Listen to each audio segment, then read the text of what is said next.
La brillante idea del Consejo Profesional de Ciencias Económicas de formar su propio instituto de investigaciones da como resultado permanentemente un estudio sobre el monitoreo que realiza el actual cuerpo de investigaciones de la Comisión del Consejo Profesional de Ciencias Económicas, una serie de datos importantes que hacen y que relevan de alguna manera la economía en la República Argentina. Está con nosotros la jefa precisamente de investigaciones del Consejo Profesional de Ciencias Económicas, la licenciada Mari Acosta. Mari, gracias por venir.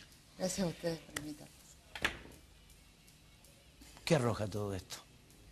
¿Por dónde empezamos, mejor dicho? Sí, bueno, yo creo que lo más claro es que ya desde fines del año pasado se ha comenzado a producir una cierta disminución en las tasas de crecimiento de prácticamente todos los indicadores de actividad económica. Nosotros particularmente en lo que registramos en Córdoba, que es la demanda laboral, tiene caídas del 40% interanual. Bueno, lo estaba explicando recién en Chavarría, creo que da un dato significativo. Se ve muy claramente. Yo creo que la mayoría, o sea, la mayor proporción de esto que está pasando obedece a expectativas, generadas principalmente por las restricciones cambiarias que comenzaron a implementarse en noviembre, que se agudizaron el mes pasado y que está generando un clima negativo en general en todo lo que es la actividad económica. Y bueno, el empresario siempre es precavido frente a estos casos. Sumado a que, bueno, la imposibilidad de comprar dólares ha, digamos, paralizado algunas actividades particularmente. Porque lo demás, o sea, no obedece a, no hay una cuestión interna sumamente grave como para justificar este estado de cosas. Claro. Puede decir sí algo, bueno, la devaluación brasilera. Claro.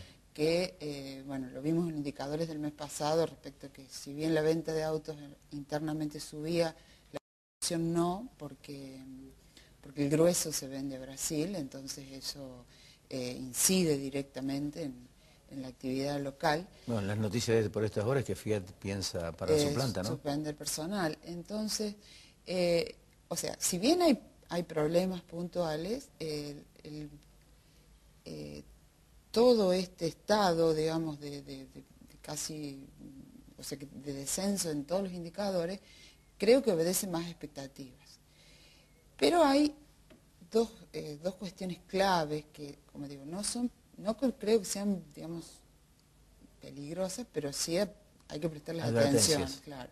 Una es la cantidad de dólares que faltan este año, que de acuerdo a proyecciones nuestras, en el mejor de los casos puede rondar los 6.000 millones de dólares y en un escenario más negativo estaríamos hablando de unos 14.000 millones que tendrían que salir o de refinanciación de deuda, o sea, lo que pasa es que el grueso está en títulos y bonos, que el gobierno ya ha dicho que los va a pagar, y si no de las reservas. Claro. Entonces a eso es que obedece esta inflexibilidad a la venta de dólares y que no hay otra que pensar que se van a mantener por lo menos en el resto del año. Bien, ahora, a tu juicio, ¿por qué se llega a esto? Teniendo en cuenta que la expectativa de crecimiento en Argentina se confirmó total y absolutamente con 8 años de un brutal crecimiento. Y lo que pasa es que vienen apareciendo los famosos cuellos de botella. Una es la cuestión energética, que, bueno, el año pasado se importaron 9.000 millones en combustible. Este año todavía no da avisos de que va a ser menor que eso. Pero hay un déficit aproximado de 7.000, 8.000 millones de dólares. Claro, entonces, yo te decía, en un escenario positivo se necesitan 6.000. Si no tuvieran que importarse combustibles, estaríamos cubiertos. No es, pero los combustibles se van a tener que importar. Claro. Entonces, es más que en nuestro país se da que nuestra estructura económica, a un aumento de actividad se necesitan más insumos importados, que bueno, ahora en cierta manera en muchos casos se les impide importarlos, pero otros son absolutamente necesarios, si no se para todo. Entonces eso también significa una salida de dólares. O sea, es como que ha llegado un momento que hay cuestiones estructurales que hay que modificar, que no se pueden hacer en el corto plazo, pero que en algún momento hay que empezar. Y bueno, eso es lo que está provocando o sea, yo no sé, no es un ajuste, digamos, ya impulsado desde la autoridad económica, sino Claro. que es propio de la estructura económica. Es decir, la estructura económica está obligando a que el gobierno tome determinaciones que requieren de decisiones políticas que tal vez van a ser muy duras para un gobierno que se supone pretendidamente las quería evitar. Sí, indudablemente. Y lo que pasa es que a la vista, después de este anuncio del programa de viviendas, es como que el gobierno vuelve A ocupar el centro de la escena. claro, digamos, apostar hacia adelante, en lugar de retraerse y demás. Nosotros lo asimilamos a lo que fue en el fines del 2009 la asignación universal por hijo, Claro. o sea, una medida, digamos, de impacto fiscal, de redistributiva, pero aquella era distinta porque era mucho más directa. O sea, se hace la transferencia a la familia va y consume. Y eso, digamos, es como que volvía a hacer girar la rueda inmediatamente. Claro, en un proceso de desaceleración de la economía como existe hoy. En el 2009. Hoy, que se está dando un proceso similar, este plan necesita de una maduración que no va a poder producir, aún en el mejor de los casos, no va a poder producir resultados inmediatos. Claro, la casa no se construye ya. Claro, Es decir, primero tenés que buscar el terreno, tenés que adjudicar, armar toda la logística. claro, o sea, toda la logística. Inclusive estamos pensando, bueno, los que tienen terreno y que pueden acceder rápidamente a los créditos son los menos, o sea, y el sistema de planes en terrenos fiscales y demás, aparte de planificar todo el barrio, la construcción, está requiriendo de obras de infraestructura. No es solamente construir casa, necesitas de calle, cloaca, servicios básicos, transporte, y una serie de condicionamientos que no va a ser simple implementar, aun cuando no se produzcan desviaciones ni ninguna otra cosa. Ahora, Chavarría recién decía algo que es importante, digamos, para acentuar el estudio que ustedes han hecho y lo que estabas comentando en este momento. El tema es la tasa de 2%, la tasa de 7, 10, 15, 17%. ¿O pone la plata el Estado o licúa la plata el ANSES? Sí, la tasa de subsidiada indudablemente.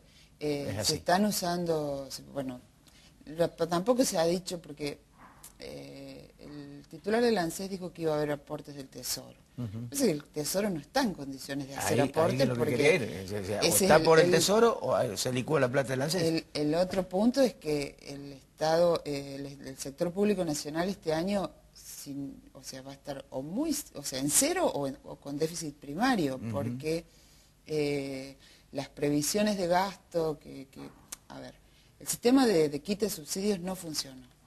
Hoy estamos prácticamente el año pasado representaron un 33%, en el primer cuatrimestre ya estamos en el 30% del gasto. Claro. Entonces, se ha disminuido solamente un 3% en la estructura de subsidios. Las proyecciones a ver, nosotros estamos proyectando un total de gastos corrientes de aproximadamente 570 millones de pesos.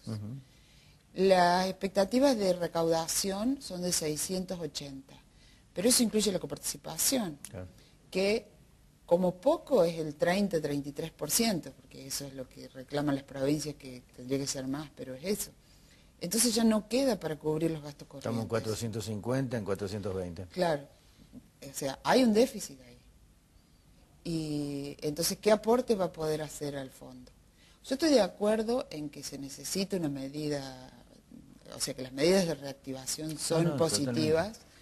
Que si bien el fondo, indudablemente, si da tasa subsidiada, va a sufrir un perjuicio, pero que si eso genera trabajo y a su vez nuevos aportantes, digamos, podremos llegar a neutralizar ese efecto.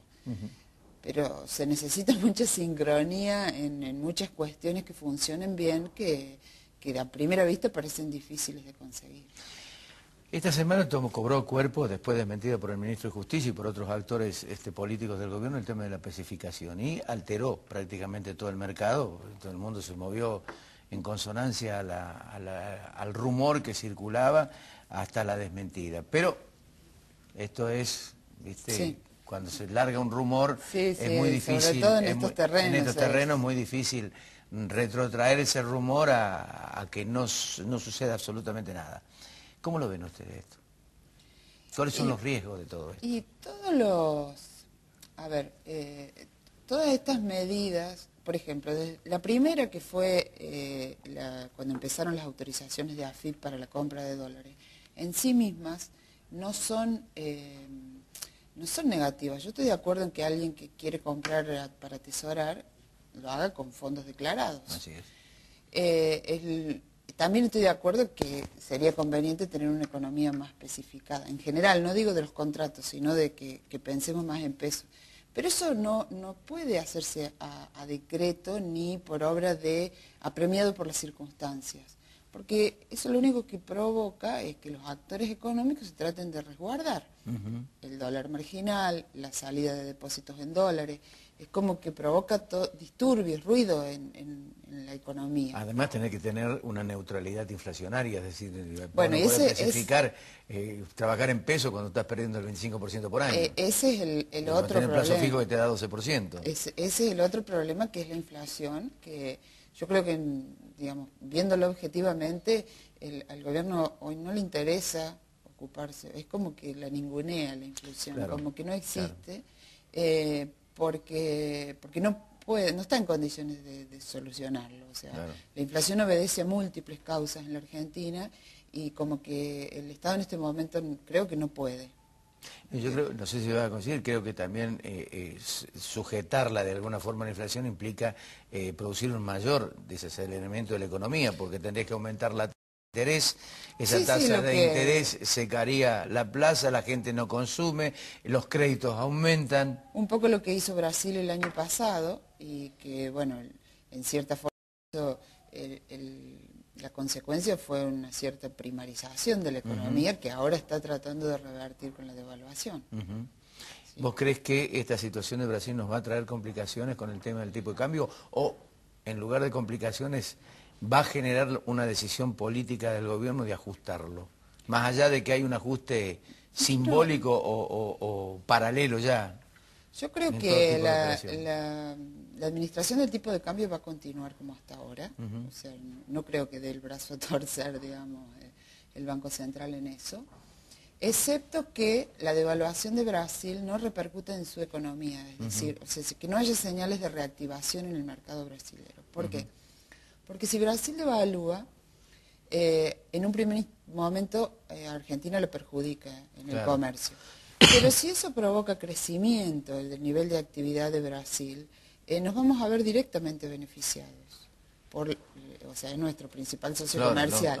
Entonces, eso le va a dar espacio para no devaluar más de lo que tienen pensado. Mari, te agradezco mucho la gentileza, gracias por el informe y a seguir adelante porque es muy interesante que haya otras entidades que se dedican a la investigación de la economía. Muchas gracias. Gracias. Ya volvemos, ya llegó Alfredo Blanco. En minutos nomás tenemos su columna.